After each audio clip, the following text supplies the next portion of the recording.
wallahi galatoomaa hamileen sinnatti kennitan daraan akkan jabaadhu akkan ammallee kanaa olitti cimsee gadi dhaabbadhu na gootanii amaanaan keessan rabbii gaditti amaanaan mubeen harka jiru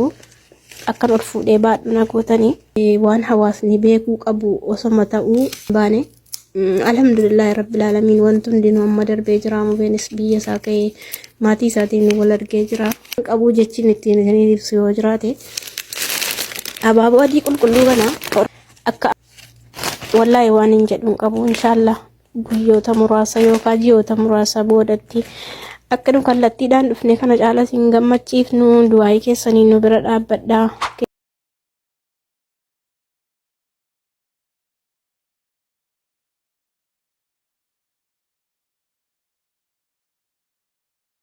Assalamu alaikum warahmatullahi wabarakatuh. Argitanii habaaboo kana jechuudha. Habaaboo adii qulqulluu kana wanni hin qabee dhufee fi Oromoo waan adii qulqulluu ta'aniif dhugaa rabbi jechan jedheettiin isin ibsu waan hin qabneef habaaboodhuma kanatu Oromoo ibsa jedheetanii gaafiin tokko tokko natti babaay'atee ammas immoo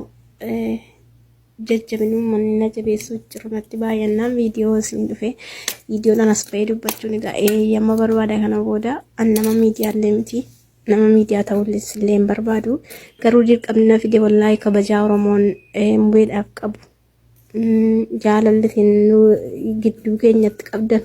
gammachuu nama akka buleessa kootiitiin gammadee nama wallahi jireenyi keessan akkasii jedhu hedduu koomantiidhaan deebisuu waan natti ulfaateef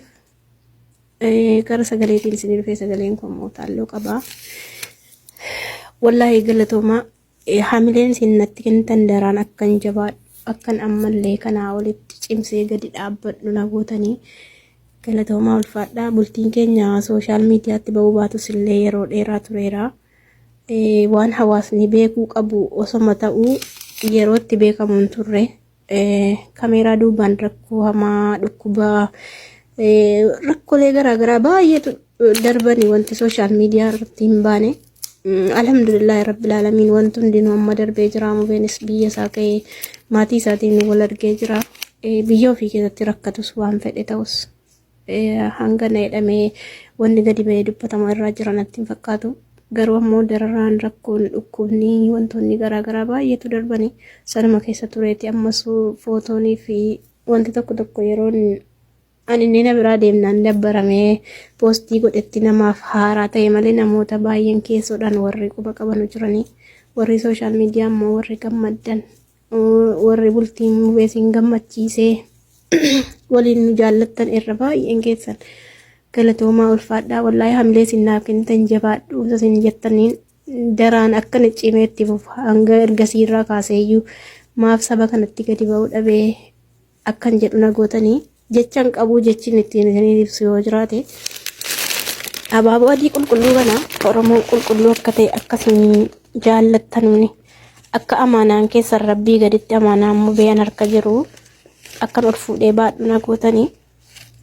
wallahi waan hin jedhuun qabu inshallah guyyoota muraasa yookaan ji'oota muraasa boodatti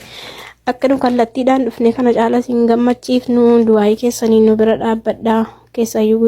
guyyaa jumaati du'aayii keessanii nu dagatinaa isiniin jedha. Assalaamu alaikum warahmatullahi wabarakatuh.